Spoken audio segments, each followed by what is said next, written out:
जैसा कि हम जानते हैं, आईएफपीएच एक अंतर्राष्ट्रीय मानवतावादी संगठन है जो विश्व स्तर पर होम्योपैथिक आंदोलन और कार्यकर्ता को बढ़ावा देता है ताकि सभी चिकित्सकों और सामान्य जनता को एक ही मंच पर लाया जा सके। मैं doctor Swapnil international forum for promoting homeopathy द्वारा आयोजित इस 871वें दैनिक हिंदी वेबिनार श्रृंखला में आप सभी डॉक्टर्स का स्वागत करता हूं। आज का वेबिनार शुरू करने से पहले हम सभी 1 मिनट का मौन रखेंगे। धन्यवाद सभी का। हमारे आज के मेहमान और वक्ता हैं डॉक्टर आशुतोष भारद्वाज सर।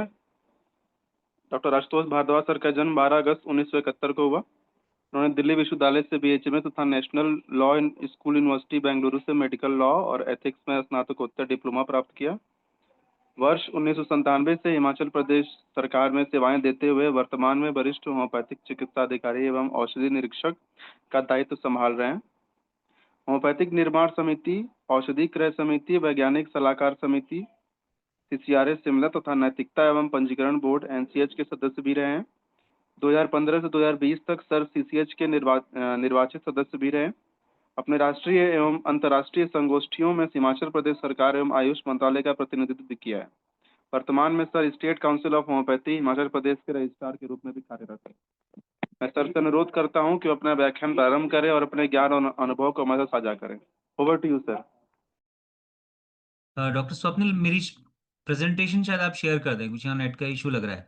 शिमला में एक्चुअली बारिश बहुत हो रही है इस टाइम। सर बस मेरे को 2 मिनट का टाइम दीजिए सर, मैं ओके। अपना कर रहा हूँ सर।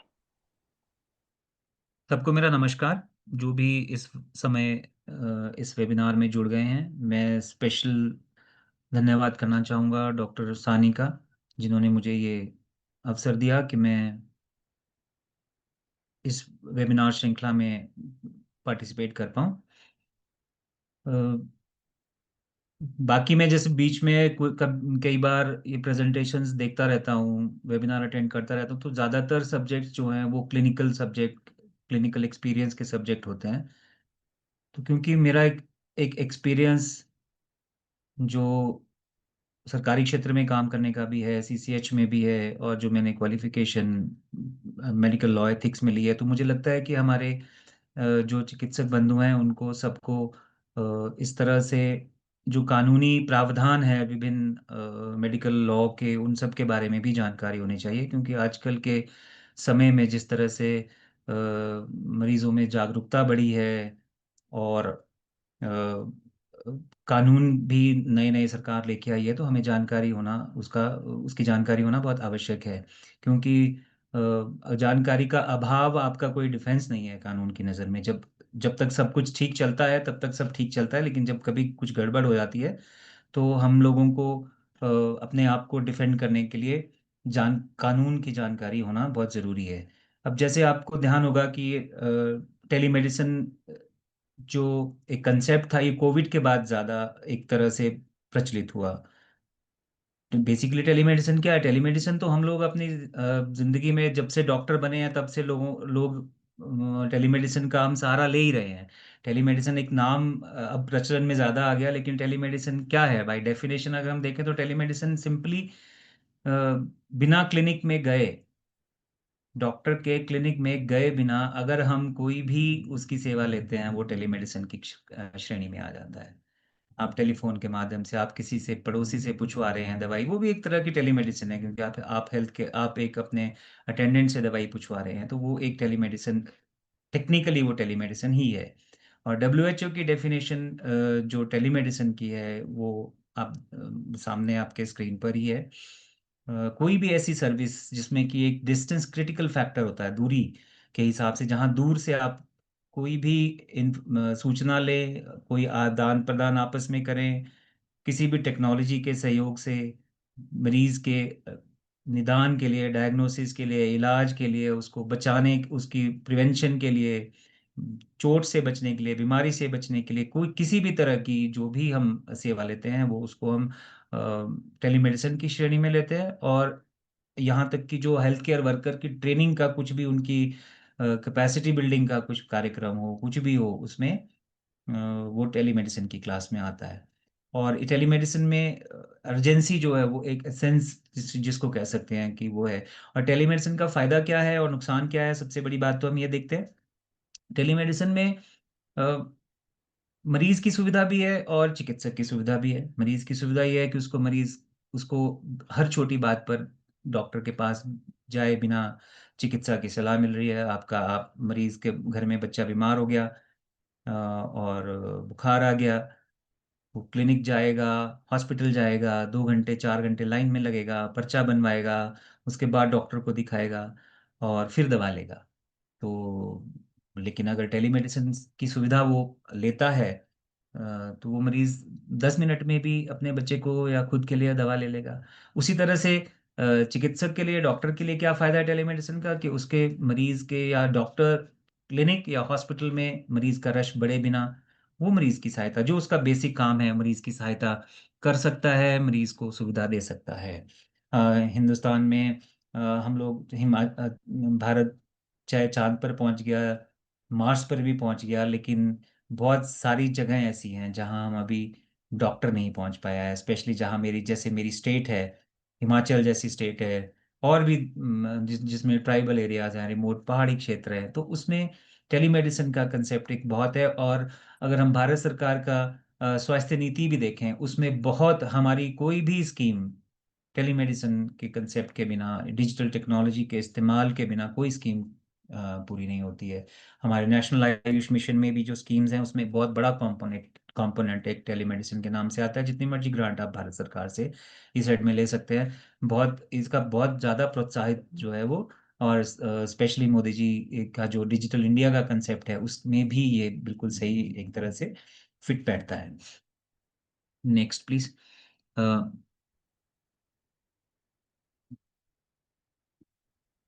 बाकी जो हम देखें कि जो कानून हमारी होम्योपैथिक की प्रैक्टिस को रेगुलेट करते हैं, चलाते हैं, उनमें पहले से भी प्रावधान है ही हैं। जो इसमें टेलीमेडिसिन में, अगर हम टेलीमेडिसिन प्रैक्टिस गाइडलाइंस की बात करें तो कोई ऐसा बहुत नया चीज़ नहीं है, सिर्फ हमें हमें प्रोसीजर्स की ही जानकारी है। बाकी तो सब कानून बने हैं। इसी श्रृंखला में मैंने कुछ समय पहले एक मेडिकल लॉ एथिक्स पर एक जो मैंने लेक्चर दिया था। उस वो सब मेडिकल लॉ एथिक्स भी टेलीमेडिसिन के एक दायरे में आते हैं। तो होम्योपैथी की जो प्रैक्टिस बेसिकली है भारतवर्ष में, वो जो एक्ट हैं, पहले हमारा सीसीएच का एक्ट था, आज आज की तारीख में एनसीएच एक्ट 2020 है। उसी एनसीएच के नीचे professional conduct etiquette and code of ethics regulation बनी है 2022 में, जिसमें कि हमें हमारे प्रोफेशनल कंडक्ट एटिकेट और कोड के बारे में, हमें कोड ऑफ एथिक्स के बारे में बताएगा। वो सारे कोड ऑफ एथिक्स आपको टेलीमेडिसिन की प्रैक्टिस करते हुए भी फॉलो करना है। ऐसा नहीं है कि हॉस्पिटल क्लिनिक में हमने वो कानून फॉलो करने हैं और जब टेलीमेडिसिन का बात आएगी तो उसमें वो कानून फॉलो नहीं करने हैं। और उसके बाद ड्रग एंड कॉस्मेटिक एक्ट जो 1940 और रूल्स 1945 है, उसके अंतर्गत जो होम्योपैथिक चिकित्सकों पे, होम्योपैथिक दवाइयों पे, होम्योपैथिक केमिस्ट पे जो भी प्रावधान लगते हैं, वो सब टेलीमेडिसिन के उसमें भी वही प्रावधान आते हैं। क्लिनिकल एस्टेब्लिशमेंट एक्ट 2012 के जहां जहां भी जिन जिन स्टेट्स में वो लागू हो रखा है, उसके भी जो प्रावधान है वो भी टेलीमेडिसिन प्रैक्टिस करने वाले चिकित्सक पर, रजिस्टर्ड मेडिकल प्रैक्टिशनर पर आते ही हैं। और इंफॉर्मेशन टेक्नोलॉजी का जो हमारा एक्ट है 2000, और information technologies reasonable security practice procedure sensitive personal data information rules जो 2011 में, इसको ये अभी हाल ही में ये प्रोसीजर में है, पार्लियामेंट में पेंडिंग है, डेटा प्रोटेक्शन एक्ट। उसके बाद हमें और थोड़ी जानकारी होनी चाहिए, क्योंकि अगर टेक्नोलॉजी का इस्तेमाल करेंगे तो टेक्नोलॉजी से संबंधित सारे कानून जो है हमें पता होने चाहिए। हम्म, ठीक है। तो next please. Telemedicine practice guidelines 2020 जो है ये किसके लिए बनी है? ये बेसिकली तो ये एमसीआई जो कह रहे हैं, आईएमसी एक्ट के अंडर बनी थी। सबसे पहले नीति आयोग ने बनाया था, और MCI under Indian medical council act के अंडर इसको बनाया गया। और फिर आयुष के भी जो दोनों सब विधाएं हैं, उन्होंने भी इसको को ऑप्ट कर लिया अपने हिसाब से, उसको उसमें चेंजेस करने के बाद।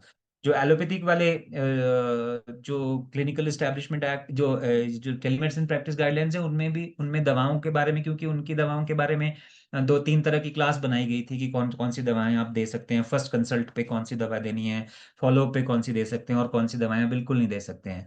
और इसी तरह से आयुर्वेद में भी है कि आयुर्वेद आयुर्वेद की जो भी टेलीमेडिसिन कंसेप्ट प्रैक्टिस होगी, उसमें हम फर्स्ट कंसल्ट पे कौन सी दवाएं दे सकते हैं और बाकी कौन सी नहीं दे सकते हैं। जैसे उनके विष द्रव्य हैं वो हम वो लोग नहीं प्रिस्क्राइब कर सकते हैं टेलीमेडिसिन कंसल्टेशन में।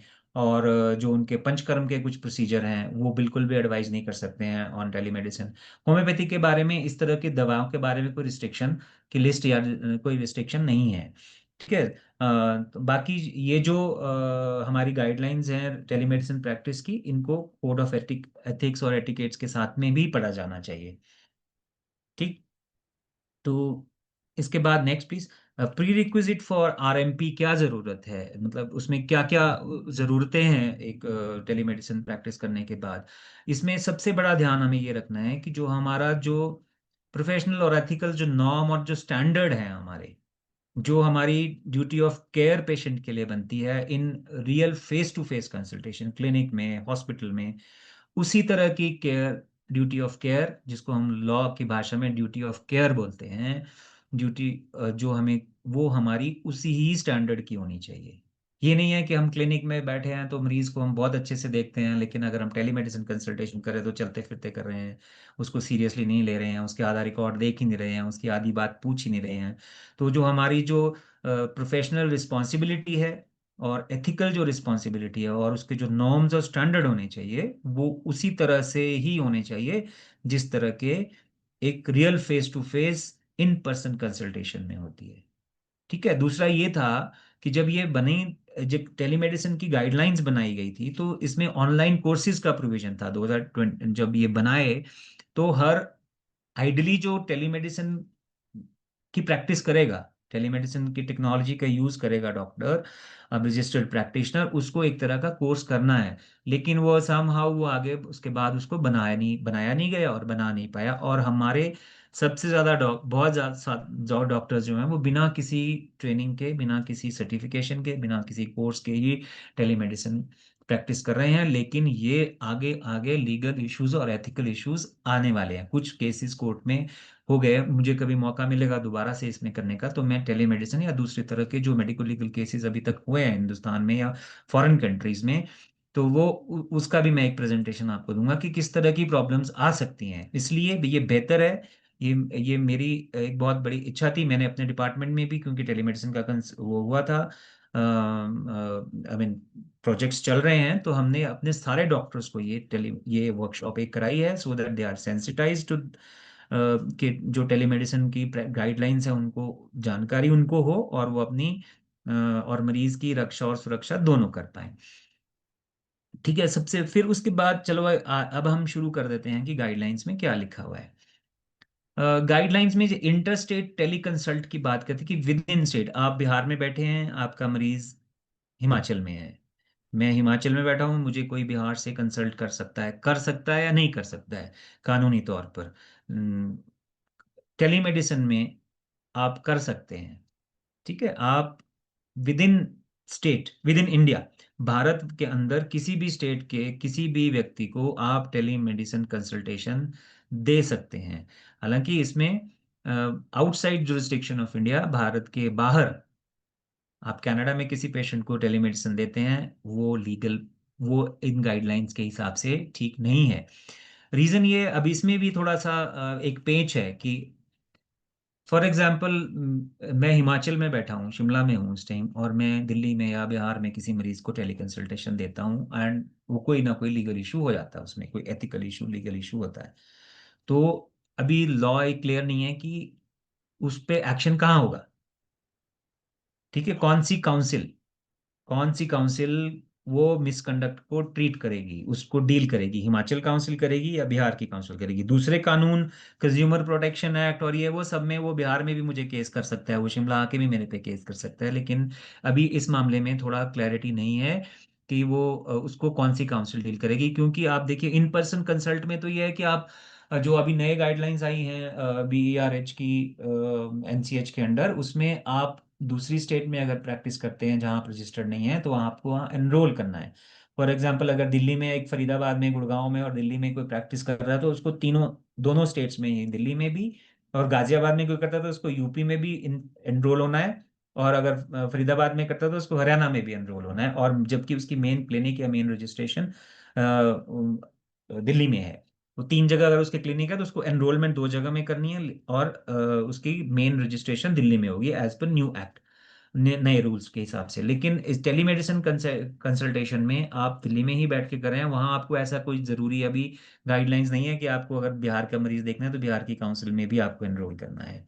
तो ये थोड़ा सा अभी एक आप कह लीजिए एक लैक्यूना है। और गाइडिंग प्रिंसिपल्स क्या हैं टेलीमेडिसिन के?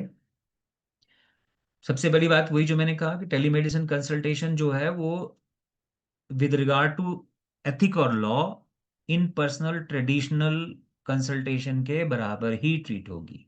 उसको यही माना जाएगा कि आप मरीज को सामने बैठ के देख रहे हैं, जो ड्यूटी ऑफ केयर आपकी वहां बनती थी, जो रिस्पॉन्सिबिलिटी आपकी क्लिनिक में है, हॉस्पिटल में है, उसी तरह की ड्यूटी की ऑफ केयर आपकी उस मरीज के साथ भी है, जो टेलीफोन से, व्हाट्सएप से, किसी भी सोशल मीडिया से, ऑनलाइन किसी भी प्लेटफॉर्म से आपके साथ जुड़ा हुआ है।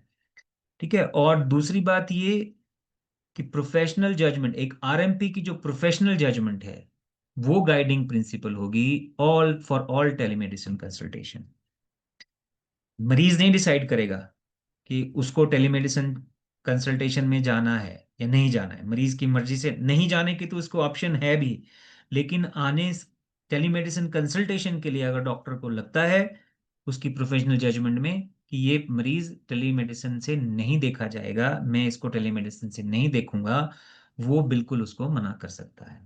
प्रोफेशनल जजमेंट जो एक आरएमपी की प्रोफेशनल जजमेंट है, रजिस्टर्ड मेडिकल प्रैक्टिशनर की, रजिस्टर्ड होम्योपैथिक फिजिशियन की, वो फाइनल होगी फॉर डिसाइडिंग दैट वेदर वो उसने फॉर्म टेली कंसल्टेशन में जाना है या नहीं जाना है। ठीक है। पेशेंट आरएमपी जो है वो किसी भी स्टेज पर, एक आपका केस चल रहा है 2 महीने से, 4 महीने से, 6 महीने से, किसी भी स्टेज पर एक आरएमपी, एक जो भी होम्योपैथिक रजिस्टर्ड फिजिशियन है, वो ये अपने आप डिसाइड कर सकता है कि अब मुझे ये कंसल्टेशन टेलीमेडिसिन से नहीं करनी है, किसी भी पॉइंट पर, किसी भी स्टेज पर। उसको ये लीगल ऑब्लिगेशन नहीं है कि आपने एक बार डॉक्टर साहब शुरू कर दिया टेली कंसल्टेशन, मैं बिहार से आपसे दवाई लूंगा, शिमला से, तो आपकी ड्यूटी ही बनती है कि आपने मुझे देना है। इन पर्सन में आप पेशेंट को रिफ्यूज नहीं कर सकते हो कि भाई तू मेरे क्लिनिक पे मत आ, मैं तेरे को तुझे नहीं देखूंगा, अनलेस वो कोई फैक्टर्स आपके बियॉन्ड, उसमें भी हमें एक रास्ता दिखाया गया है कि आपकी आपकी कैपेसिटी से बाहर का केस है, आपकी स्पेशलाइजेशन से बाहर का केस है, आपकी लिमिटेशन है, उस आपकी नॉलेज की लिमिटेशन के बाहर का केस है, तो आप उसमें कर सकते हो। लेकिन यहाँ तो आप किसी भी वजह से आप मना कर सकते हो कि ये टेलीमेडिसिन कंसल्टेशन नहीं रहेगी। यस, बट आपकी ऑब्लिगेशन, जैसे नंबर 1 में हमने लिखा था कि आपकी एथिकल मॉरल ऑब्लिगेशन है to carry on the continuum of care, जिसको हम बोलते हैं कि आपने उसके इलाज की निरंतरता को बरकरार रखना है। ये नहीं है कि आप मरीज आपके पास था, उसको अभी हार्ट का कुछ इशू हो गया, आपको लगा नहीं, मैं नहीं करूंगा, ये आपका इमरजेंसी, आपकी ड्यूटी बनेगी कि आप उसको सही जगह रेफर करें, उसको फर्स्ट एड दें, उसको हेल्थ एजुकेशन दें, उसके बाद उसको आप उसको रेफरल तक, किसको रेफर करना है, क्या करना है, और वो आप करें। लेकिन आप ये डिसाइड कर सकते हैं कि मुझे अब टेली कंसल्टेशन कंटिन्यू इस मामले में नहीं करनी है। दूसरी बात, अभी कंटिन्यू प्लीज, पिछली स्लाइड ही अभी, लास्ट वन। आरएमपी की पे एक डिस्क्रिशन है कि वो किस मोड ऑफ ट्रीटमेंट से मरीज की कंसल्टेशन करेगा। इन पर्सन करनी है, टेक्स्ट से करनी है, ऑडियो से करनी है, फोटो चाहिए, वीडियो चाहिए, डिजिटल चाहिए, वो भी आरएमपी की डिस्क्रिप्शन है। आरएमपी मना कर सकता है कि आप खाली मरीज बोले कि मुझे ऑडियो से ही बात करनी है। वो मैं आगे आपको बताऊंगा कि ऑडियो की क्या लिमिटेशन है, ऑडियो कब तक आप कर सकते हैं और आपको वीडियो कब करनी है। या मरीज इंसिस्ट करता है कि मुझे वीडियो नहीं आना है, तो वो आप मना कर सकते हैं। वो आपकी डिस्क्रिप्शन है कि आपको मरीज को वीडियो पे लाना है, वीडियो से ही कंसल्टेशन देनी है। मरीज डिसाइड नहीं करेगा कि मुझे ऑडियो करना है कि वीडियो करना है कि खाली इमेजेस भेजनी है। It is the description of the RMP, registered homeopathic physician, जो डिसाइड करेगा कि क्या करना है। उसी तरह से पेशेंट को भी एक हक है कि वो टेलीमेडिसिन कंसल्टेशन डिसकंटिन्यू कर सकता है। यू कैन नॉट इंसिस्ट, अगर एक आरएमपी इंसिस्ट नहीं कर सकता है, अगर मरीज कहे कि जी मुझे इन पर्सन दिखाना है, मुझे आपसे टेलीमेडिसिन से नहीं है, मुझे फ़ोन पे नहीं दवाई लेनी है, मुझे वीडियो से नहीं दवाई लेनी है, व्हाट्सएप से नहीं दवाई लेनी, मुझे आपके क्लिनिक में आके दिखाना है, तो आप मना नहीं कर सकते हैं। You can not refuse a patient for in person consult. Patient की भी एक हक है कि वो उसको कब वो मना कर सकता है। नेक्स्ट इज, सबसे पहले कैसे करना है, क्या हम अनोनिमस कंसल्टेशन कर सकते हैं टेलीमेडिसिन? जी नहीं। आइडेंटिफिकेशन जो है वो सबसे बड़ा फैक्टर है। आप मरीज, आपने देखा है कि जैसे क्लिनिक में भी आप आते हैं, ठीक है जी, पर्ची आ गए, पर्चा आ गया, आप पढ़ते हैं, आपके पास स्लिप लिखी है, आप देखते हैं, अच्छा रामलाल, ठीक है, उसकी एज लिखी है 75, ठीक है, आप डॉक्यूमेंट नहीं लिखते, बट यू कैन ऑलवेज जज कि ये 75 साल का रामलाल है। ये नहीं है कि रामलाल वहाँ 75 लिखा और वहाँ कोई बंदा बैठा हुआ, 18 साल का बच्चा बैठा हुआ है। ठीक है, तो वहां पे भी आप आइडेंटिफिकेशन करते हैं, लेकिन इस पे आपको टेलीमेडिसिन में आपकी कंसल्टेशन ही शुरू तब होगी once you establish the identity of the patient. दोनों की आइडेंटिफिकेशन होनी चाहिए। फिजिशियन को भी बताना है कि मैं डॉक्टर आशुतोष भारद्वाज हूँ, मैं होम्योपैथिक डॉक्टर हूँ, आप मेरे से दवा ले रहे हैं, आप अपना कंसल्टेशन, आप अपनी आइडेंटिफिकेशन बताएं पहले।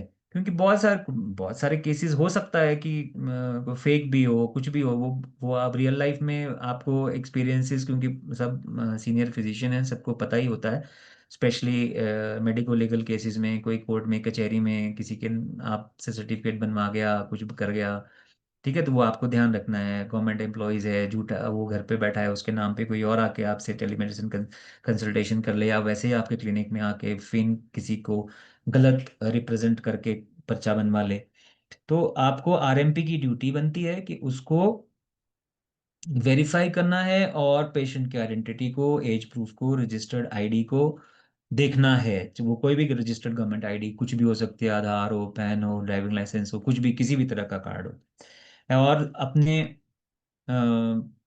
आरएमपी की ये भी ड्यूटी बनती है कि अपना भी नाम, रजिस्ट्रेशन नंबर, जिस तरह इन पर्सन कंसल्ट में होता है, इसमें भी वो अपने पेशेंट को साथ कम्युनिकेट करना है, अपनी प्रिस्क्रिप्शन में उसको दिखाना है।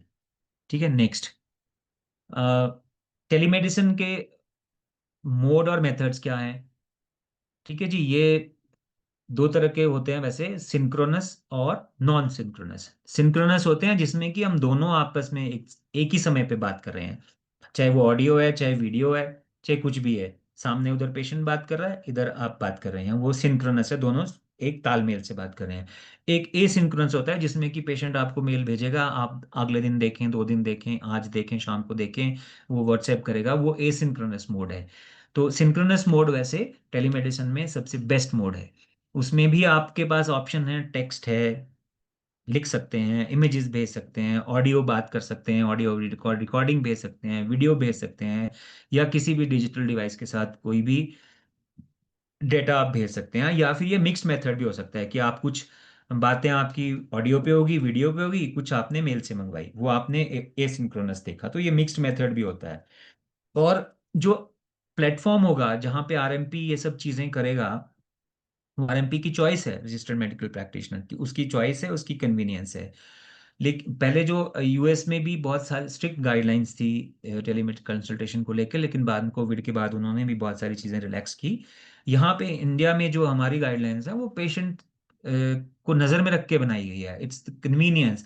हमारे यहाँ कोई भी सोशल मीडिया प्लेटफॉर्म को टेलीमेडिसिन कंसल्टेशन से बाहर नहीं रखा गया है। आप व्हाट्सएप यूज़ करें, आप टेलीग्राम यूज़ करें, आप मैसेंजर यूज़ करिए, आप फेसबुक से करें, आप जूम से करें, आप किसी भी तरीके से टेलीमेडिसिन के जो मेथड, जो भी सोशल मीडिया, किसी को भी सोशल मीडिया को उससे बाहर नहीं रखा गया है। Next slide please.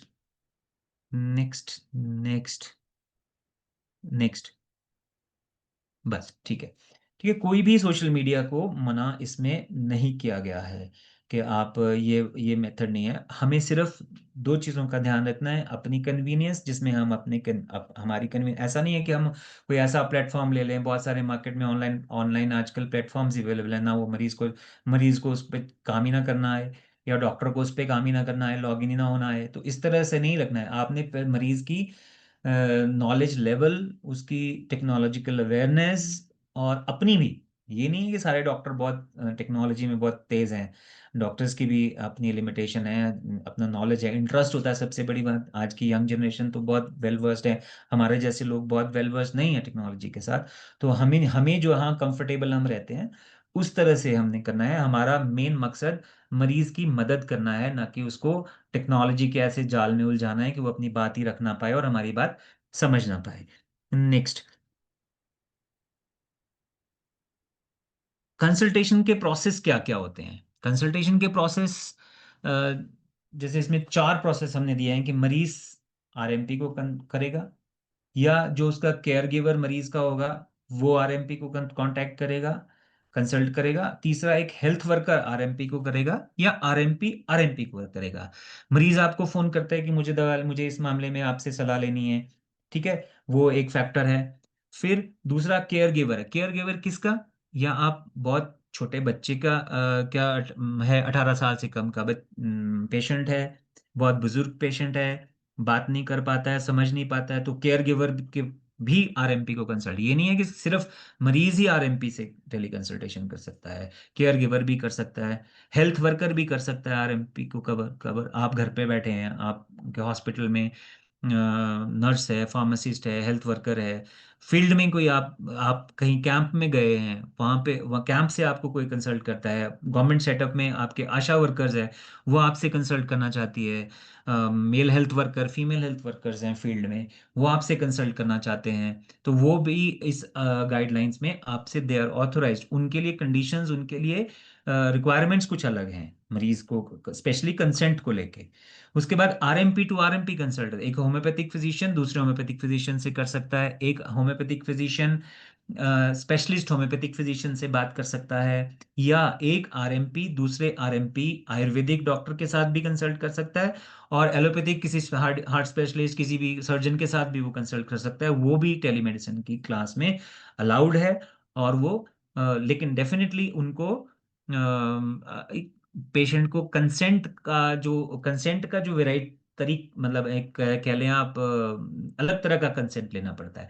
जब मरीज ने डॉक्टर को कंसल्ट कर लिया, फोन कर लिया, वो एक इम्प्लाइड कंसेंट हो गया, उसकी मर्जी है इसलिए उसने फोन किया, तो वहां आपको एक बिल्कुल लिखित में कुछ कंडीशंस को छोड़ के लिखित में आपको कंसेंट की जरूरत नहीं है। लिखित में वर्बल या ऑडियो कंसेंट भी चलता होगा टेलीमेडिसिन में। लेकिन अगर केयर गिवर आरएमपी को कर रहा है, या हेल्थ वर्कर आरएमपी को कर रहा है, या आरएमपी आरएमपी को कर रहा है, तो मरीज का रिटर्न कंसेंट, जिस कंडीशन में वो, अगर वो कंसेंट देने की स्थिति में है, तो उसका return explicit consent, not return, explicit consent, जो रिटर्न फॉर्म में भी हो सकता है, टेक्स्ट फॉर्म में भी हो सकता है, या ऑडियो फॉर्म में भी हो सकता है, ठीक है। और दूसरा, बाकी अगेन वही, आरएमपी हैज द डिस्क्रिशन कि वो किस मोड से, किस मेथड से टेली मेडिसिन कंसल्टेशन करना चाहता है, इन पर्सन करनी है, ऑडियो करनी है, और वीडियो करनी है। कुछ जगह इन पर्सन कंसल्टेशन कंपलसरी है, फर्स्ट कंसल्ट में भी, ठीक है, बाकी जगह तो आपके पास ऑप्शन होते हैं। Next please.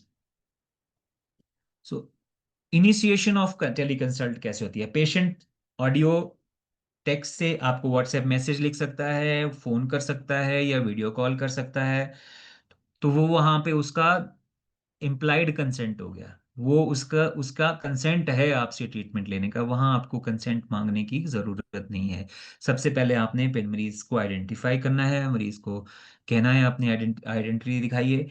बहुत बार तो आपके रूटीन के मरीज ही हैं, उसमें आपको आइडेंटिटी इतना जरूरी नहीं है, कि कभी पहले आपको क्लिनिक में आते थे लेकिन अब आज वो आपको घर से दिखाना चाह रहे हैं, वहाँ इतना इंसिस्ट करने की जरूरत नहीं है कि आप अपना ड्राइविंग लाइसेंस दिखाइए, आईडी दिखाइए। लेकिन मान लीजिए अचानक से कोई मरीज आपको दूसरी स्टेट से या दूसरे शहर से, या नया मरीज आता है जिसको आप पहले ना जानते हो ना आपको याद है, दोनों चीजें, ठीक है। आप अपने मरीज को, रूटीन मरीज को जानते हैं, वहाँ इसमें इतनी समस्या नहीं है, लेकिन बिल्कुल नया मरीज है, वहाँ आपकी ड्यूटी है कि आप उसकी आइडेंटिफिकेशन एस्टेब्लिश करें बिफोर प्रोसीडिंग टूवर्ड्स कंसल्टेशन।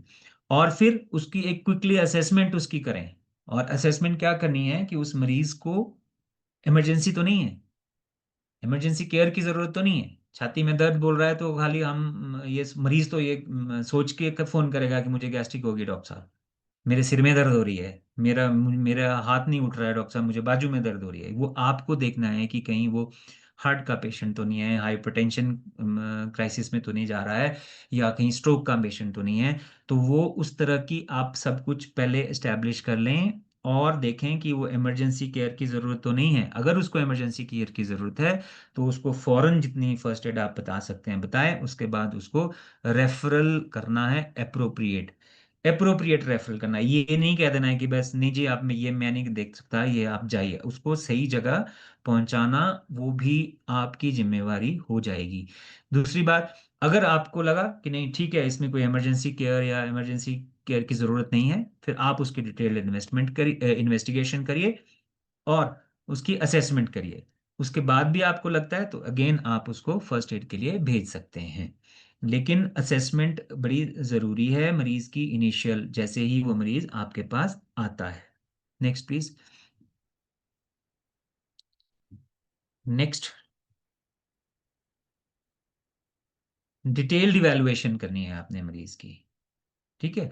और आपकी ये प्रोफेशनल डिस्क्रिशन है टू कलेक्ट इन्फॉर्मेशन। आपने क्या क्या सूचना लेनी है, क्या क्या मरीज से इन्वेस्टिगेशन करानी है। मरीज जबरदस्ती नहीं बोल सकता है कि डॉक्टर साहब आप मुझे दवाई दो, मेरे सिर में दर्द हो रही है, मुझे मुझे मेरे पेट में दर्द हो रही है, मुझे आप दवाई दो, मेरे छाती में दर्द है, आप मुझे दवाई दो। आपकी डिस्क्रिशन है। आपको जब तक unless you reach a provisional diagnosis कि इसको प्रॉब्लम क्या है, ठीक है, तब तक आपने उसको, ये आप पर निर्भर करेगा कि आपको इन पर्सन कंसल्ट में जैसे हम करते हैं, जैसे मरीज सामने आपके इन पर्सन कंसल्ट है, उसी तरह की आपने इसमें भी जानकारी लेनी है। और अगर आपको कहीं लगता है कि जी इसको दिखाना है पड़ेगा, इसका एग्जामिनेशन कराना है, इसका पेट चेस्ट देखनी है, बीपी चेक कराना है, तो आप किसी और आरएमपी को भी के पास भेज सकते हैं कि वहां जाके अपना बीपी चेक कराएं और फिर मुझे बताइए कैसा बीपी है। और इसमें कुछ ज़रूरी नहीं है कि फर्स्ट कंसल्ट आपको अभी फ़ोन आया तो अभी आपको दवा देनी है। अनलेस आप सेटिस्फाइड नहीं है, you will not make a prescription. आपको इन्वेस्टिगेशन करानी है। आपको इन्वेस्टिगेशन ये बोले, आप उसको व्हाट्सएप, आप उसको मैसेज करिए कि ये इन्वेस्टिगेशन मैं आपको लिख के दे रहा हूँ, ये आप टेस्ट कराएं। अभी हम कंसल्टेशन बंद कर रहे हैं, टेली कंसल्टेशन। जिस दिन आपकी रिपोर्ट आएगी टू, जैसे हम लिखते हैं टू कम विद रिपोर्ट्स, उसी तरह से आप जब आपकी रिपोर्ट आएगी तो आपने उसको आप मुझे दिख दें, फिर हम आगे बढ़ेंगे उसमें। ठीक है, उसमें हम एक तरह से पूरी, जब आपके पास सूचना एकत्र हो जाए उसके बाद आप करें। और तीस सबसे बड़ी इंपॉर्टेंट बात है कि आरएमपी को मरीज का रिकॉर्ड रखना है। मेडिको लीगल केस में सिर्फ आपका रिकॉर्ड ही है जो आपको कोर्ट से बचाता है। बड़े बहुत बड़े बड़े केसेस हमने हमने जब लॉ किया तो ये डिस्कस किए कि डॉक्टर्स के केसेस उसी से बचे कि उनकी रिकॉर्ड इतने अच्छे थे। हमारे ये होम्योपैथिक में तो इतना इम्पोर्टेंट ये चीज़ अभी नहीं है, लेकिन एलोपैथिक साइड में जहाँ आईसीयू केयर है, इमरजेंसी केयर है, वहाँ तो उनका 10-10 मिनट की क्रोनोलॉजी के हिसाब से डॉक्टर बचे हैं कि इन्होंने पहले ये किया कि बाद में ये किया, बाद में ये किया या पहले ये किया, जो भी उन्होंने अपने ट्रीटमेंट के दौरान जो भी स्टेप लिए। तो मेडिकल रिकॉर्ड इसमें भी आपने रखना है। वो बोलते हैं ना जब तक चीज़ ठीक चलती है सब ठीक चलती है, लेकिन एक बार गलत होना शुरू होता है तो फिर बहुत सारी चीज़ें, वही मरीज जो आपको फ़ोन करके 10 बजे आपको मरीज आप दवा लिख बता देते थे फ़ोन पर, वो आपको कोर्ट में घसीटेगा जब उसका कहीं कहीं गड़बड़ हो। नेचुरल कोर्स ऑफ डिजीज भी हो सकता है और बिकॉज ऑफ डॉक्टर की लापरवाही से भी हो सकता है, मेडिसिन के एक्शन की वजह से भी हो सकता है। Next please. अब कंसेंट की बात करेंगे। कंसेंट किस तरह का है? कंसेंट तो हमेशा से मेडिकल, आज जिस तरह से मेडिकल एथिक्स इन्फोर्स हो रहे हैं, कंसेंट की बहुत बड़ी इंपॉर्टेंस हो गई है। कंसेंट के बिना व्हेन अ पेशेंट इज, जब मैं जैसे मैंने बताया जब मरीज फोन कर रहा है तो वो कंसेंट उसका इम्प्लाइड है। एक्सप्लिसिट कंसेंट कहाँ चाहिए? बिल्कुल क्लियर, जहाँ हेल्थ वर्कर, केयर गिवर या आरएमपी इनिशिएट करेगा कंसल्टेशन, वहां उस आपको या उसको एक्सप्लिसिट बिल्कुल क्लियर कट कंसेंट चाहिए मरीज का। वो किसी भी फॉर्म में रिकॉर्ड कर सकते हैं आप, email, text, audio, video message, किसी भी फॉर्म में आप उसको कर सकते हैं। पेशेंट कैन स्टेट हिज और हर इंटेंट ऑन फोन, वीडियो वगैरह, जैसे भी। हाँ, आई, जैसे सिंपल सा एक लाइन है कि आई कंसेंट टू अवेल कंसल्टेशन, किसी भी फॉर्म में आरएमपी उसको पेशेंट के रिकॉर्ड में रखेगा। किसी भी फॉर्म में आप उसको रिटन रिकॉर्ड रख रहे हो या आप उसको ऑनलाइन रिकॉर्ड रख रहे हो, डिजिटल रिकॉर्ड रख रहे हो, आप उसको मेंशन करेंगे कि मरीज ने कंसेंट मुझे अपना दे दिया है for tele consultation. Next please. और इमरजेंसी में क्या करना है? इमरजेंसी टेली कंसल्टेशन में अपनी जजमेंट के हिसाब से डिसाइड करना है कि इस सिचुएशन में टेली कंसल्टेशन अप्रोप्रिएट है। Next please. Tele consultation appropriate है या नहीं, या उसको इन पर्सन कंसल्ट में जाना है। Keeping in mind interest of the patient. Next slide please. ठीक है, और अपने हिसाब से उसको, अपने प्रोफेशनल जजमेंट के हिसाब से फर्स्ट एड देनी है, या काउंसलिंग करनी है, या उसको रेफरल देना है, वो मरीज, वो आरएमपी डिसाइड करेगा अपनी प्रोफेशनल जजमेंट के हिसाब से टेली कंसल्टेशन इमरजेंसी में उसको कैसे देनी है।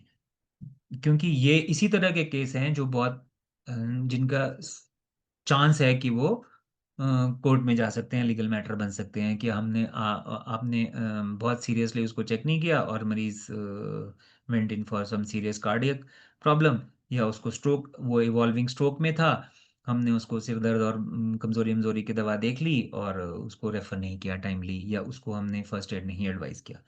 तो ये सब चीज़ें जो हैं वो आपको करना है, और उसका सबसे बड़ी बात है कि उसका रिकॉर्ड लॉग रखना है। Next please. फर्स्ट कंसल्ट क्या होता है? फर्स्ट, इसमें दो चीजें हैं, एक फर्स्ट कंसल्ट, एक फॉलोअप कंसल्ट। दो चीजों में, दोनों सिचुएशंस में आपकी पावर्स अलग हैं, आपके अधिकार अलग हैं, और आपकी लाइबिलिटी भी अलग है। फॉलो फर्स्ट कंसल्ट इज थोड़ा सीरियस सा इशू। ठीक है, फर्स्ट कंसल्ट में किसको हम फर्स्ट कंसल्ट बोलते हैं? मरीज पहली बार आपको फोन से बात करके दवा ले रहा है, वो फर्स्ट कंसल्ट है।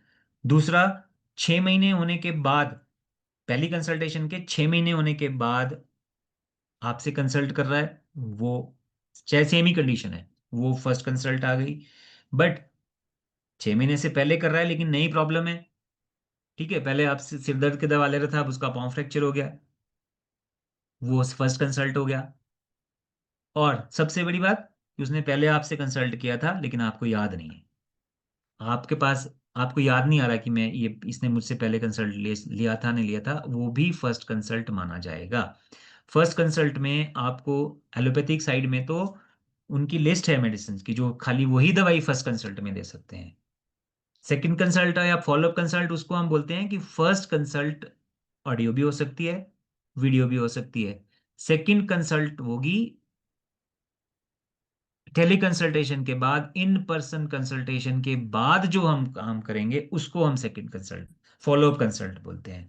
अगर आपके पास मरीज 6 महीने दवा ले रहा है और आपके पास आया ही नहीं है, तो आपका फर्स्ट कंसल्ट ही चलता जाएगा, वो सेकंड कंसल्ट नहीं होगा। एलोपैथिक साइड में वो सेकंड कंसल्ट की जो उनकी सेकंड लिस्ट की दवाइयां हैं वो दे ही नहीं सकते, दे आर प्रोहिबिटेड, वो उनको फर्स्ट कंसल्ट की ही मेडिसिन देनी है। ठीक है, आपकी लायबिलिटी फर्स्ट कंसल्ट में ज्यादा बनती है, इसलिए फर्स्ट जो ट्रीटमेंट होगा वो आपने सोच समझकर सही असेसमेंट के बाद, पूरी इन्वेस्टिगेशंस करवाने के बाद, एक प्रोविजनल डायग्नोसिस पे पहुंचने के बाद दवा देनी है। ठीक है, अब तो कुछ केसेस ऐसे भी हो गए हैं कि होम्योपैथ ये बात नहीं कह सकते कि होम्योपैथिक प्रिस्क्रिप्शन में डायग्नोसिस इंपॉर्टेंट नहीं है। कोर्ट में केसेस गए हैं, मैं आई टेक अप कभी दोबारा वो केसेस लूंगा जहां पे कोर्ट ने ये बोला है कि आप, ऐसा कैसा हो गया, no doubt your prescription is based on symptoms, but आपका जो प्रोग्नोसिस है, जो आपका वो डायग्नोसिस की इंपॉर्टेंस है, वो आपको एक प्रोविजनल डायग्नोसिस पे पहुंचना था। आपको होम्योपैथिक डॉक्टर को एक्सरे ना कराने की वजह से भी एक्शन हुआ, लीगल एक्शन कोर्ट की तरफ से हुआ कि आपने एक्सरे क्यों नहीं करवाया था। ये स्पेशली कोलकाता हाई कोर्ट का एक केस था कोविड के टाइम का। पेशेंट पेशेंट की मृत्यु हो गई और डॉक्टर ने एक्सरे नहीं कराया था कि मेरी प्रिस्क्रिप्शन के लिए एक्सरे की जरूरत नहीं है। ठीक है, तो इस तरह की सारी चीजें ये आगे आगे देखे जाएंगे तो ये बढ़ने वाली है। Next please. फर्स्ट कंसल्ट में अब हम देखें कि फर्स्ट कंसल्ट क्या होता है, management of the first consultation किस तरह से। Next please. Management of first consultation कैसे होती है? अम, आप क्या करेंगे उसमें, फर्स्ट कंसल्टेशन में आप हेल्थ एजुकेशन मरीज को दे सकते हैं।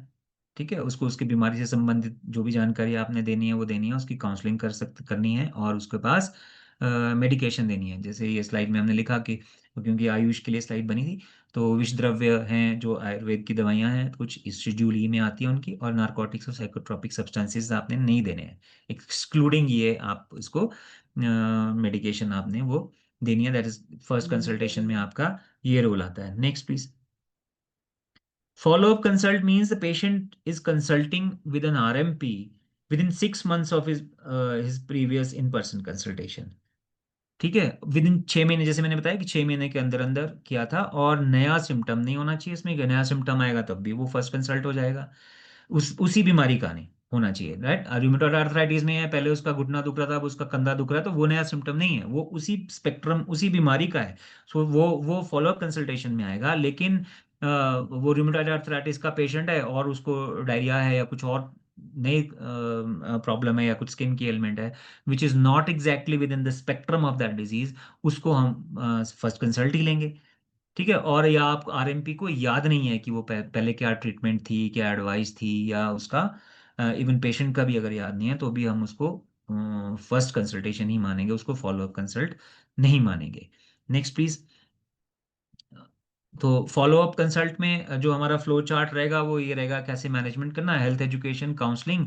उसमें आपको रिफिल, आपने मेडिकेशन का रिफिल कर सकते हैं, या नई कंप्लेंट आ गई है तो वो न्यू कंसल्ट के हिसाब से उसको फिर आपने दोबारा वो इन्वेस्टिगेशंस, और आपने सब एक प्रोविजनल डायग्नोसिस, दूसरी प्रॉब्लम का आपने बनाना है, तो ये आपका फॉलोअप कंसल्टेशन का वो रहेगा। रिफिल यहाँ आपकी देखिए, आपकी रिस्पॉन्सिबिलिटी थोड़ी कम हो जाती है, आपको पहले वाले सारे स्टेप्स नहीं करने हैं फॉलोअप कंसल्टेशन में। खाली आपने, आपको वो मरीज को दवाई चाहिए कि वो मुझे पहले लास्ट टाइम कालीफॉस दी थी जी और ये दिया था, आपने उसको रिफिल करना है, जो भी आपने मेडिसिन उसको देनी है। ठीक है, नेक्स्ट प्लीज। अब केयर गिवर इनिशिएटेड कंसल्ट में क्या आता है, केयर गिवर कौन हो सकता है ना, कोई भी फैमिली का आदमी जो उसको रिप्रेजेंट करता है, उसका केयर गिवर, चाहे वो एम्प्लॉयड है चाहे वो फैमिली का मेंबर है, जो भी उसको मरीज को ऑथोराइज किया है जिसने मरीज ने, वो आपका केयर गिवर होता है। दोनों हो सकते हैं प्रेजेंट, केयर गिवर भी हो सकता है, बच्चा भी है उसकी माँ भी है, केयर गिवर मदर है और साथ में पेशेंट भी है। दूसरा, खाली केयर गिवर भी आपसे खाली कंसल्टेशन कर सकता है। कहाँ पे? पेशेंट माइनर है, इनकैपेसिटेटेड है, या फॉर्मल ऑथराइजेशन ऑथराइजेशन लेटर्स हैं, मेंटल एक्ट, हेल्थ एक्ट वगैरह में इस तरह के प्रोविजंस हैं ऑथराइजेशन लेटर के। मरीज कौन कौन कौन आपका केयर गिवर हो सकता है। ठीक है। और वो जो केयर गिवर है वो पहले मतलब जो प्रीवियस इन पर्सन कंसल्ट हुई थी आपकी, जो आप करते हो उसमें वो वेरीफाई किया होना चाहिए पेशेंट का। या फिर आप डॉक्यूमेंट्स मांगोगे कि भी बताएं आपको, अगर आप बिल्कुल ही जानते ही नहीं है।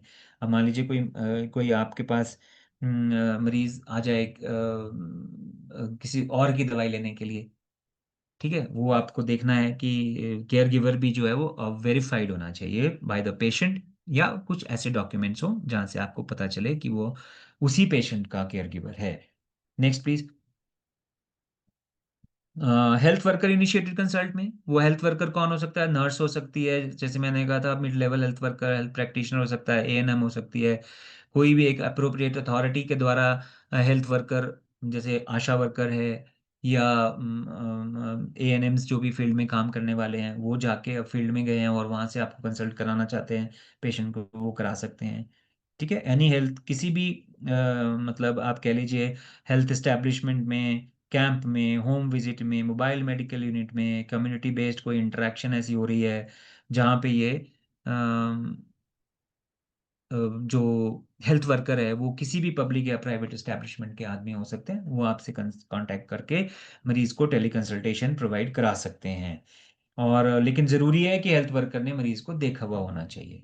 ये ना हो कि हेल्थ वर्कर ने भी मरीज को देखा नहीं है, उसने आगे से सुना, उसने आगे से सुना कि वो फलां के चाची बीमार है, वो दवा मांग रहा है, और हेल्थ वर्कर आपसे कंसल्टेशन लेके आप कंसल्टेशन दे रहे हो। ठीक है, इसमें इन्फॉर्म्ड कंसेंट लेना है ट्रीटमेंट से पहले मरीज का, एक्सप्लिसिट कंसेंट होना चाहिए, जो कि पेशेंट को इन्फॉर्म्ड होना चाहिए कंसेंट की, किस तरह किसके लिए आपको कंसेंट। इन्फॉर्म्ड कंसेंट का टॉपिक भी हम कभी लेंगे, इन्फॉर्म्ड कंसेंट क्या होता है। और हेल्थ वर्कर और आरएमपी जो है दोनों, वो अपने, जैसे हमने कहा था कि उसकी आइडेंटिटी हेल्थ वर्कर की भी एस्टैब्लिश होनी है और पेशेंट की तो होनी होनी है। ठीक है, तो आइडेंटिफिकेशन इसमें सबसे बड़ी जरूरी एक फैक्टर है। Next please. आरएमपी और आरएमपी स्पेशलाइजेशन, इसमें आप होम्योपैथिक डॉक्टर, किसी होम्योपैथिक डॉक्टर से या स्पेशलिस्ट से, होम्योपैथिक स्पेशलिस्ट से या एलोपैथिक आयुर्वेदिक किसी भी स्पेशलिस्ट से कंसल्ट कर सकता है on behalf of the patient. लेकिन उसके लिए उसको एक्सप्लिसिट कंसेंट मरीज का लेना है, मरीज को पता होना चाहिए कि ये डॉक्टर, वो डॉक्टर से मेरा रिकॉर्ड भी शेयर करेगा, और मेरे बारे में बात करेगा। वो अपनी प्रोफेशनल जजमेंट के हिसाब से, वो कंपलसरी भी मरीज भी रिक्वेस्ट कर सकता है कि आप किसी से बात कर लें, या मरीज को या आरएमपी को खुद लगे कि ये मुझे मेरी जो लिमिटेशन ऑफ माय नॉलेज है उससे बाहर का सब्जेक्ट है, इसलिए मुझे किसी और आरएमपी से कंसल्ट करना है। और मरीज का आपको कंसेंट लेना बहुत ज़रूरी है। सबसे बड़ी बात इसमें है कि जो ट्रीटिंग आरएमपी है वो रिस्पॉन्सिबल होगा इसमें, क्लिनिकल रिस्पॉन्सिबिलिटीज जो भी होंगी वो उसकी, ये नहीं कि आपने जिससे कंसल्ट किया यहाँ से मैं डॉक्टर सानी से पूछ लूँ कि सीनियर डॉक्टर हैं और सर इसको ये मरीज को, लेकिन जो डे टू डे मैनेजमेंट की रिस्पॉन्सिबिलिटी है वो डॉक्टर सानी की नहीं होगी। वो रिस्पॉन्सिबिलिटी उसी आरएमपी होगी जिसने इनिशिएट किया RMP to RMP consultation. Next please.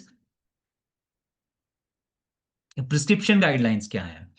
ठीक है, कुछ भी प्रिस्क्राइब, होम्योपैथिक डॉक्टर, होम्योपैथी में तो कोई रिस्ट्रिक्शन नहीं है, कुछ भी मेडिसिन आप जो भी आपको लगता है वो आप ऑनलाइन उसको प्रिस्क्राइब कर सकते हैं।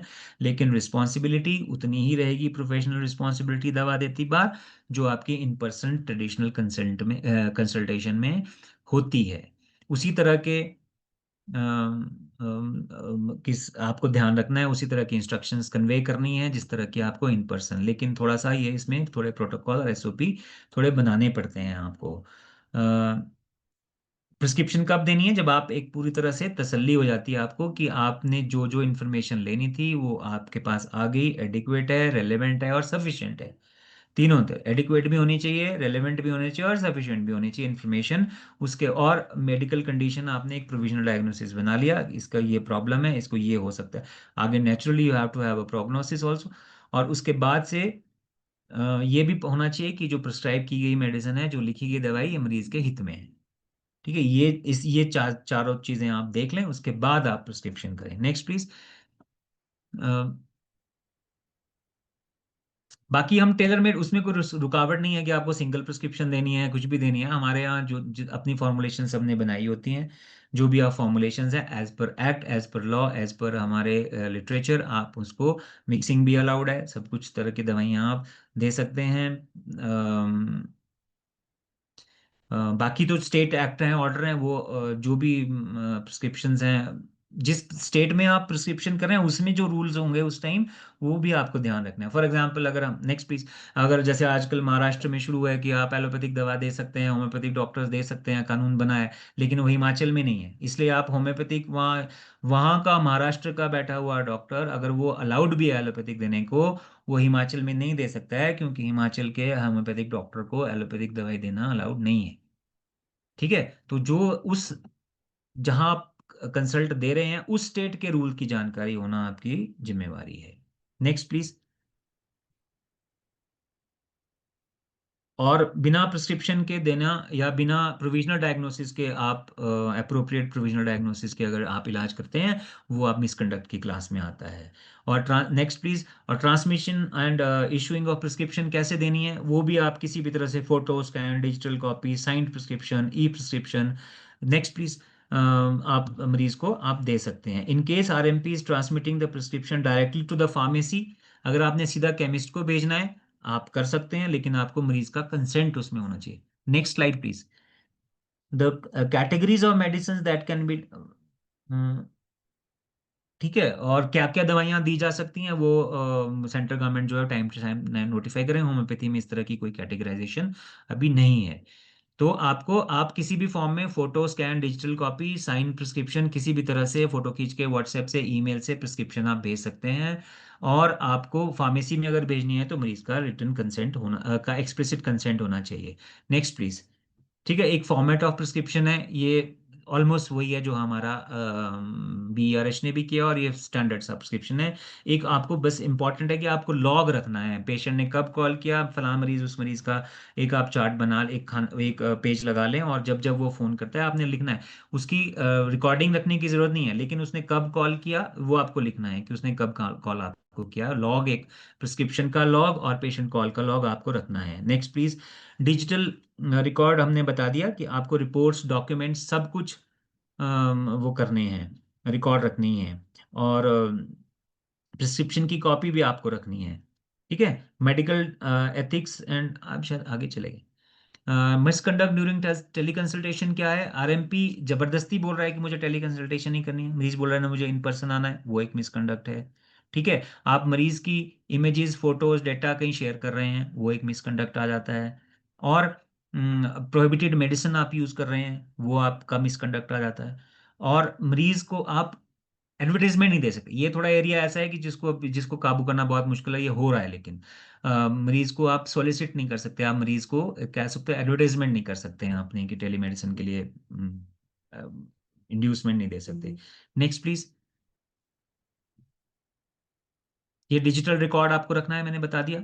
ठीक है, आपको हर चीज की कॉपी रखनी है, लॉग रखना है कॉल का, और आपको कॉपी रखनी है प्रिस्क्रिप्शन की भी, मेडिकल रिकॉर्ड्स की भी। वो आप फिजिकल फॉर्मेट में भी रख सकते हैं, डिजिटल फॉर्मेट में भी रख सकते हैं। Next please. ठीक है, ये मैंने बोल दिया कि आपको सारे रूल्स का पता होना चाहिए, डेटा प्रोटेक्शन मरीज का जरूरी है, ये नहीं कि आप डेटा शेयर करने लग जाएं किसी के साथ।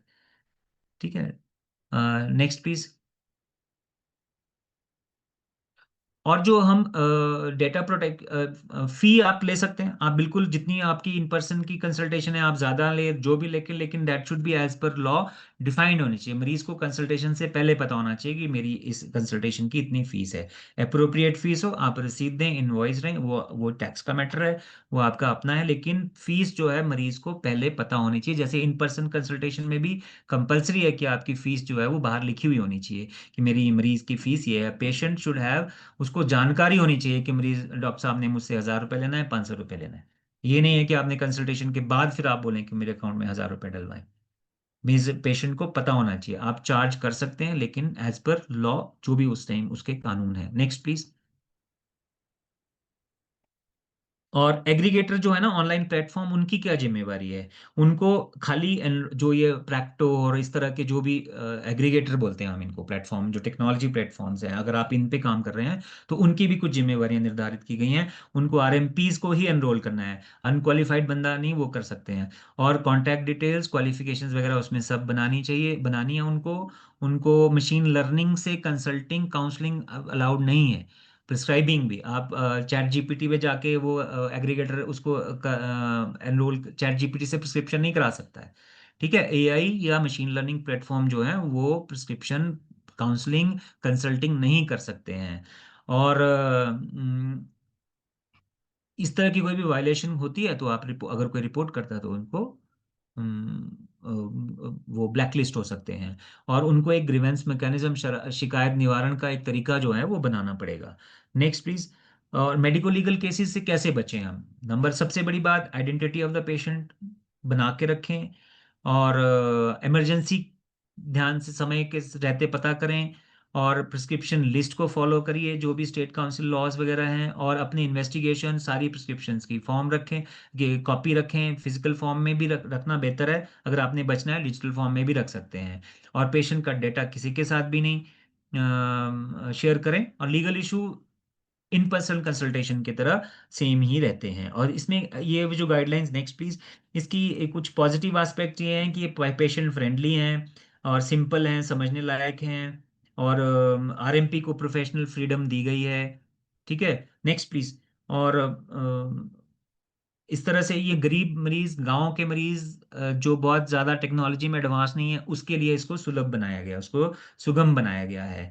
और ये डेफिनेटली एक तरीका जो है वो चेंज कर देगा, जैसे हमारी प्रैक्टिस हो रही हो भी गई है काफ़ी लोगों की। अब डॉक्टर साहनी जैसे लोग हैं जो हर जगह नहीं जा सकते हैं लेकिन उनकी फॉलोइंग बहुत ज़्यादा है, तो उनके लिए ये एक तरह से मरीज के लिए भी और डॉक्टर के लिए भी, दोनों के लिए बहुत अच्छा एक प्लेटफॉर्म है टेक्नोलॉजी का। ठीक है, और ड्रॉबैक्स क्या हैं इसमें, इसके इनके कि अगर डॉक्टर तो नहीं रिलीज कर सकता है, लेकिन अगर मरीज रिलीज कर देगा वीडियो दोनों की, डॉक्टर पेशेंट की, उसका कोई इसमें, नेक्स्ट प्लीज, उस ये साइलेंट है। ठीक है, और location of complaint, next please. जैसे मैंने बोला था कि मरीज की पेशेंट की कंप्लेंट कहाँ होगी, शिमला में होगी या पटना में होगी। ठीक है, और इंश्योरेंस का भी इसमें वो कुछ नहीं है, प्रावधान नहीं है मेडिकल इंश्योरेंस का टेली कंसल्टेशन के साथ। और एग्रीगेटर जो डेटा ओनर्स हैं उनके लिए अभी कोई ज़्यादा वो आ रहा है एक्ट, डीपीएसपी एक्ट आ रहा है, उसमें शायद ये ज़्यादा और क्लियर हो जाएगा। और एडवर्टाइजमेंट जो है वो अभी आरएमपीज की कर रहे हैं, लोगों ने पैसा दिया है दिखाने के लिए, बेस्ट होम्योपैथी इन पटना, किसका नाम ऊपर आएगा। वो काम चल रहा है अभी, वो उसके बारे में अभी साइलेंट है। और क्लिनिकल एस्टेब्लिशमेंट में एक्ट और टेलीमेडिसिन गाइडलाइंस में अभी थोड़े सा कुछ समस्या है। तो ये एक बेटर एक एक मोटा मोटा मेरा प्रोविजन था। ये एक्चुअली बहुत लंबी वर्कशॉप होती है, लेकिन हमने इसको आधे घंटे में 1 घंटे में समेटने की मैंने कोशिश की है। जो मेन आपके सब्जेक्ट है, आप एनसीएच की वेबसाइट पे जाके इसको डाउनलोड कर सकते हैं, डिटेल लें। और अपने लोकल लेवल पे भी, इसमें ये बहुत बड़ा कोई ऐसा लॉ की जानकारी होना नहीं है, लेकिन जो भी एसोसिएशंस हैं उनको कोशिश करनी चाहिए कि अपने किसी भी प्लेटफॉर्म पे मेडिकल लॉ को लेके कोई ना कोई वर्कशॉप करें। मैं डॉक्टर सानी से भी निवेदन करूंगा कि वो बहुत सारे एसोसिएशंस के साथ जुड़े हुए हैं, कि हर कॉन्फ्रेंस में, हर मीटिंग में जो भी आपका सिस्टम है उसमें मेडिकल लॉ को लेके, बिकॉज स्पेशली एक तो हमारे यहाँ भी कोई से ज़्यादा जानकारी नहीं है लोगों को, लेकिन ये धीरे धीरे आगे आने वाली चीज़ें हो रही हैं।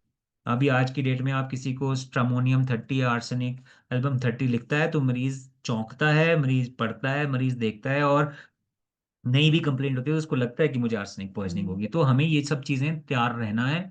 हमें बहुत कुछ अभी लॉ के साथ चलना है। मेडिकल लॉ जो है वो एक इवॉल्विंग फील्ड है हिंदुस्तान में, वो बड़ी जल्दी ग्रो कर रहा है। तो हमें उसके साथ साथ जानकारी भी रहनी चाहिए, क्योंकि कानून में जानकारी का अभाव आपकी डिफेंस नहीं है।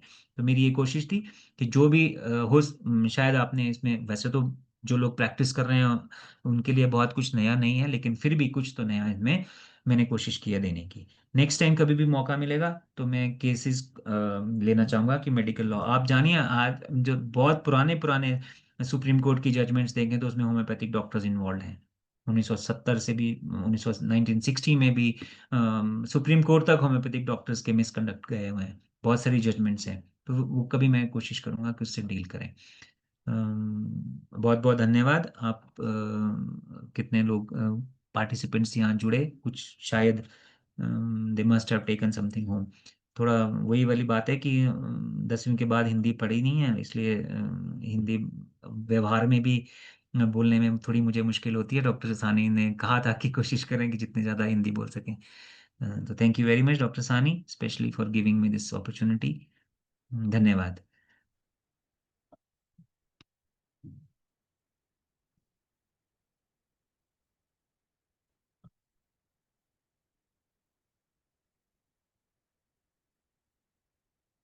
Thank you, sir, for such a beautiful session indeed. Oh, you're welcome. Those who want to speak, please raise your hand. Okay. Now it is the time for English session. I'm inviting, before that, Dr. Ambaresh sir, you can say what are thanks to the session. Yes, Dr. Deepamala is here. Yes, Dr. Deepamala. Yes yes thank you very much sir, आपने बहुत ही अच्छे से explain किया है। और मैं जो नहीं भी जानती थी आपके थ्रू मैंने बहुत सारी जानकारियां भी ली है, तो इसके लिए very very thank you sir. ऐसे ही आइए, और जो भी आपने बहुत सारी चीज जो बची गई हैं उसके नेक्स्ट पार्ट में फिर से जरूर से हम लोगों के साथ से अपना एक्सपीरियंस को साझा करिएगा। So thank you once again. अब हमारा हिंदी सेशन खत्म हो रहा है और इंग्लिश सेशन स्टार्ट होने जा रहा है। सो अब ये मंच मैं डॉक्टर दिनेश सर को हैंड ओवर कर रही हूँ। Over to you sir.